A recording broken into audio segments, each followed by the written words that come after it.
Bien le bonjour messieurs dames, c'est Bismo3, comment allez-vous? Moi je vais bien, aujourd'hui on se retrouve sur un jeu tout particulier, ça s'appelle The Mighty Quest for Epic Loot, qui se traduit littéralement en la quête incroyable pour des butins aussi incroyables.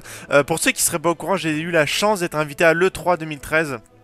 Qui s'est déroulé à Los Angeles il y a quelques jours par Ubisoft France. À l'E3 évidemment j'ai eu l'occasion de voir toutes les conférences Microsoft, c'était incroyable. EA, Electronic Arts, c'était aussi incroyable, surtout vers la fin. Et Ubisoft, on a eu plusieurs surprises. Et il faut dire que ce jeu de Mighty Quest for Epic Loot est quand même passé, comment dire, dans le background. Parce que bon, face à Watch Dogs, The Crew, The Division, c'est sûr que c'est pas forcément le jeu qu'on retient. Mais moi, je l'ai retenu pour la simple et bonne raison qu'en sortant de la conférence, et ça il n'y a pas beaucoup de personnes qui s'en sont rendues compte, j'ai l'impression. Il y avait des clés bêta exclusives qui étaient posées sur une table. Personne semblait avoir remarqué. Moi j'en ai pris plein, non seulement pour moi mais aussi pour mes amis et aussi pour vous les gens. J'en ferai tirer à la fin d'une manière dont je vous expliquerai. Alors qu'est-ce que c'est de Mighty Quest for Epic Loot? On va directement commencer. Parce que bon, je sais que ça doit pas être super. Déjà, vous avez un château et vous avez un chevalier. Et ça divise un peu les deux choses que vous ferez dans The Mighty Quest for Epic Loot. Alors, vous aurez une séquence attaque que vous voyez en haut et une séquence défense. La séquence défense qu'on va s'empresser de commencer, c'est simple. La séquence défense, c'est un Tower Defense Game, c'est-à-dire un jeu de défense avec des tours. Enfin, je sais pas comment est-ce qu'on dit en français, mais c'est un Tower Defense. Alors évidemment, vous avez des salles. Ensuite, vous avez un butin. Et ça, c'est très important, je vous explique dans pas longtemps. Je vais essayer de faire une vidéo la plus concise possible parce que je sais que ça doit pas être super intéressant pour vous. Mais je vous promets rester à la fin parce qu'il y a des petites surprises.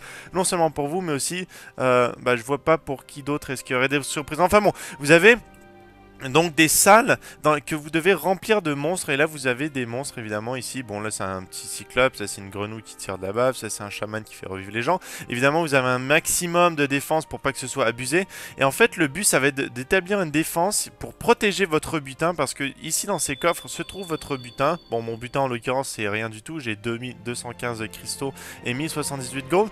Et ce butin va pouvoir être volé par d'autres joueurs réels qui vont essayer de traverser votre château. S'ils y arrivent, et ben ils vont voler votre butin.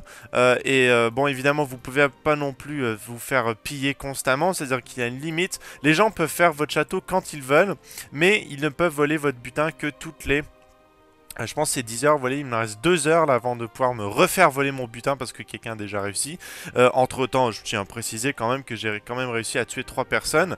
Et ce qui est bien, c'est que quand des personnes meurent dans votre château, bon, il y a leurs cadavres et vous prenez une partie de leur équipement et de leur butin, pas trop quand même. Et puis aussi, une autre chose, c'est que en gagnant, enfin en réussissant un château dans les temps qui vous sont alloués. Enfin, je vous montrerai quand on fera une petite séquence d'attaque entre nous.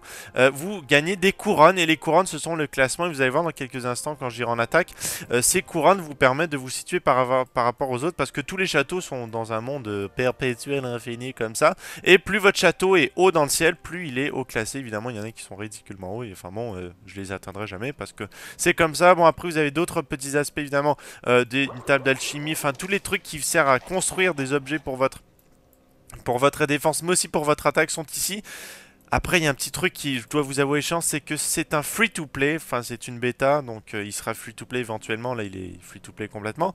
Mais il y a l'aspect payer pour avoir des trucs plus rapidement. Alors ça évidemment c'est pas super, mais bon moi personnellement ça me gêne pas trop parce que il y a moyen quand même d'avoir les mêmes choses que tout le monde sans forcément payer. Bon évidemment c'est plus long, faut bourriner, mais enfin voilà, vous voyez je vais vous donner un petit exemple. Là je vais augmenter, je vais améliorer mon coffre. Non attendez, en premier je vais récolter mes cristaux pour pouvoir faire ça. Vous voyez là j'ai mis des petites mines de cristaux, donc c'est des moyens additionnels d'avoir, tiens j'ai de l'or en plus, c'est des moyens additionnels d'avoir des ressources à part le fait de piller d'autres châteaux, enfin vous voyez ce que je veux dire. Et là je vais augmenter mon coffre grâce à 1000 cristaux, putain c'est cher, enfin bon, mais j'en ai besoin parce qu'il me faut absolument 6000 de gold pour augmenter mon cœur central. Ça ne vous dit absolument rien, et vous voyez là ça prend 1 heure. Mais bon, c'est pas si pire parce que franchement, vous faites ça, pendant 1 heure vous allez attaquer des châteaux, vous allez vous amuser et tout.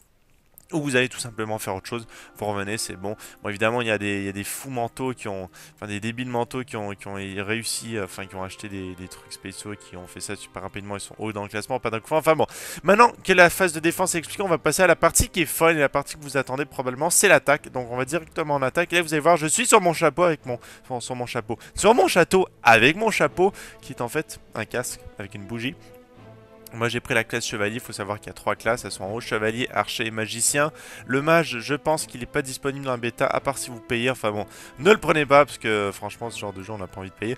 Anyways les gens, donc vous voyez autour de moi il y a plein de châteaux, et ce sont les châteaux des autres personnes. Et vous pouvez remarquer que bon, certains ont un certain nombre de couronnes, moi j'en ai seulement 9, ce qui est complètement nul, j'en ai perdu plein. Et là on va faire, évidemment, bon il y a les châteaux des joueurs, mais il y a aussi des châteaux pour, enfin de bots, pour, enfin vous expliquer le jeu, voir comment ça fonctionne si vous voulez pas trop vous faire défoncer. On va attaquer un château et vous allez voir qu'est-ce qui va se passer. Alors lui, celui-là. Alors regardez ce qui se passe. Lui, c'est un château de niveau 8. Il y a 134 de défense sur 135. Ça, c'est le nombre d'unités qui vous est alloué. Si je l'attaque et que je réussis à le gagner dans le temps qui m'est imparti, je volerai une partie des ressources de la personne que j'ai attaquée, 489 de gold et 350 de cristaux. Et en plus, si je le gagne tout simplement, pas forcément dans le temps qui m'est imparti, je gagnerai 2 couronnes, donc j'en aurai 11. Par contre, si je perds, j'en perdrai 2, donc j'en aurai 7. Un calcul mental, bonjour. D'ailleurs, je sais pas pourquoi est-ce qu'il est devenu bleu. Ah oui, parce que j'ai cliqué dessus. Les châteaux avec les boucliers, ce sont des châteaux qui ont déjà été pillés, c'est-à-dire que si vous le gagnez, vous ne gagnez pas les récompenses qui sont ici, c'est-à-dire, regardez, les coffres sont bloqués. Les créatures, évidemment, donnent quand même de l'argent, mais les coffres sont bloqués. Par contre, je peux quand même gagner des couronnes. Mais là, celui-là, je vois qu'il a 135 de défense sur 135 et qu'il a vaincu 23 héros. Je vais pas m'aventurer là-dedans, ce serait du suicide. On va regarder un château qui est un peu plus faible parce qu'on est lâche. Et on va vous montrer un peu à quoi ressemble le jeu. Regardez, on va attaquer le château qui est tout en bas. Ok, bon, c'est un peu cheap de ma part. On va absolument rien gagner, mais c'est pas grave. Et vous allez voir un peu à quoi ça ressemble. L'opération non valide. Alors, le château s'est fait complètement anéantir, donc il n'existe plus et je ne peux pas attaquer. Alors, attendez, on va essayer quand même de prendre un château qui est un peu difficile. 115 sur 115, je gagne 149 avec les créatures. Le château a déjà été pillé, mais je gagne quand même 2 couronnes. On va tenter notre chance, c'est parti les gens. Et là, normalement, vous allez voir en haut, vous avez ce petit bouclier qui vous indique que le château est en posture de défense, c'est-à-dire qu'il a déjà été pillé pendant les 10 dernières heures. Et vous allez voir que ça, c'est une horloge au fait. Dès que le pont va tomber, vous voyez, l'horloge est partie et j'ai... Attendez... Normalement, j'aurais du temps pour accéder à la salle des coffres. Mais là, étant donné qu'il a déjà été pillé, j'ai tout le temps qu'il faut. Et là, bon, vous voyez, c'est un hack and slash. Tout ce qu'il y a de plus normal. Vous avez des habiletés. Alors déjà, là... Ah oui, voilà. Ces petits salopards d'enfoirés de merde. Il faut directement les tuer parce que c'est des chamans qui font revivre tout ce qu'il y a autour d'eux. Et c'est hyper chiant. Bon, évidemment, vous avez une série d'habiletés que vous choisissez. Oui, vous pouvez en mettre seulement 4 en bas. Elles sont ici. Mais en l'occurrence, j'ai des trucs un peu pourris. Là, j'ai pas pris le temps de faire ça bien. Enfin bon, vous avez des poissons, vous avez de la magie, vous avez du malin. Là, par contre, je vais taper dans le tas et je vais faire ma petite tournade de feu. Vous avez toutes sortes de monstres hein, qui ont des habiletés différentes. Il y en a qui sont proches de... Il y en a qui sont forts de loin, forts de proche, tout ce que vous voulez, comme d'habitude. Hein, c'est l'habituel hack and slash. Là, je vais me faire démonter si je tue pas ce putain de chaman qui est en train de faire revivre tous ceux que je tue. Non, le piège, voilà, je me suis fait choper par l'espèce d'hamster qui roule. Et ce putain de chaman. Et franchement, ça c'est un truc, c'est obligé qu'il le change avant la version finale. Parce que les chamans, regardez, ils s'enfuient de vous. Et ça prend des heures à les rattraper. Surtout quand vous êtes un chevalier comme moi. Et que vous n'êtes pas un archer. Et franchement, quand vous êtes dans un donjon que vous pouvez piller, et que vous êtes à la fin, et que vous êtes sur le point... Là, je vais mourir si je le tue pas. Putain, je vais quand même mourir, je finirai jamais le donjon. Et que vous êtes à la fin de votre temps, et qu'il y a un putain de chaman qui s'enfuit à travers tout le château de l'ennemi, et que ça vous fait perdre votre butin à la fin, parce que vous avez pas fait dans le temps qui vous était imparti, et bah ça vous fait chier. Mais vraiment, royalement chier. Là, je vais prendre une poisson, ma dernière d'ailleurs, et normalement, je vais mourir. Parce que je n'ai plus de vie. Ah mon dieu. Et là vous allez voir qu'est-ce qui se passe quand on meurt. Bon déjà c'est la merde parce que vous perdez de l'argent.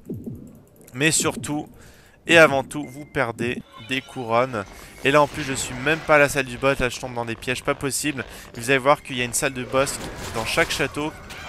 Et en fait le boss c'est juste une zone dans votre château qui vous permet de mettre plus de points de défense. Vous pouvez mettre des grosses créatures et là je suis pratiquement sûr et certain qu'il va y avoir une grosse créature qui va prendre des heures à tuer. Bon là je vais me faire démonter par les archers. Et franchement c'est assez compliqué s'en sortir avec la classe chevalier parce qu'il est forcément au corps à corps. Il n'y a aucun moyen de bloquer. Vous pouvez seulement éviter les attaques. Et regardez, voici la salle du boss. Et c'est impossible que je tue tous ces trucs. Parce que regardez, oh là là. Ces machins là en plus, ils ne font que... Et voilà, je suis mort. Et quand vous mourrez, bon ça me donne l'occasion de vous montrer un peu ce qui se passe. J'ai perdu 2 couronnes déjà, bon ça c'est de la merde. J'ai l'occasion de quand même me soigner pour essayer d'aller finir pour pas avoir honte ou de fuir. En l'occurrence, je vais fuir parce que je n'y arriverai pas. Et de toute façon, j'ai aucune occasion. Le château a déjà été pillé, donc je pourrais pas avoir l'or. Et je ne pourrais pas non plus avoir les couronnes puisque je viens de les perdre. Donc ça me sert à rien de continuer. De toute façon, c'est chiant pour vous. Et on peut laisser un commentaire, une note déjà pour le château. Bon, en l'occurrence, je vais mettre 4 étoiles parce qu'il m'a quand même tué. Et je vais lui laisser un commentaire. Motherfucker, you killed me. Voilà, un petit commentaire tout gentil. Non, franchement, je vais laisser un truc gentil parce qu'il faut être gentil. Great Castle, yo.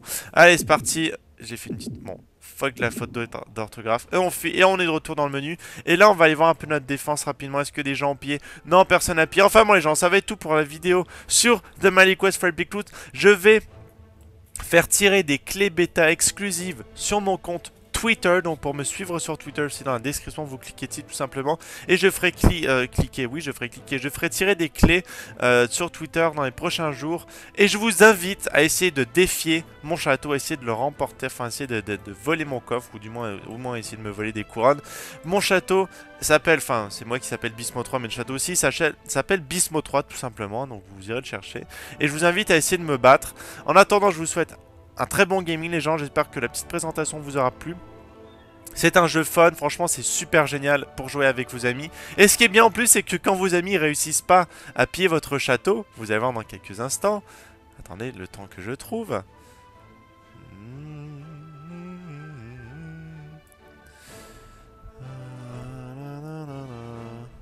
Je ne trouve pas, enfin bon, quand quelqu'un essaie de piller votre château, vous avez la rediffusion, vous pouvez voir comment est-ce qu'il s'est fait massacrer. Et mon ami Winkyboo, qui est pour l'instant mon seul ami sur ce jeu, a échoué contre mon château il y a quelques jours, enfin quelques heures. J'ai pu regarder la diffusion et j'ai pu aller me moquer de lui en lui envoyant un petit texto. Yo biatch, t'as raté mon château. Enfin bon les gens, on va se laisser là-dessus. N'oubliez pas de me suivre sur Twitter pour tenter de gagner les clés bêta pour le jeu, sur Facebook pour rester au courant des prochaines vidéos, abonnez-vous à ma chaîne et je mettrai dans la description le lien vers tous les trucs que j'ai pu voir à l'E3 une fois pour toutes et vers les 2 autres vidéos que j'ai faites et que je vous encourage à voir les gens. Peace out motherfuckers. Yeah.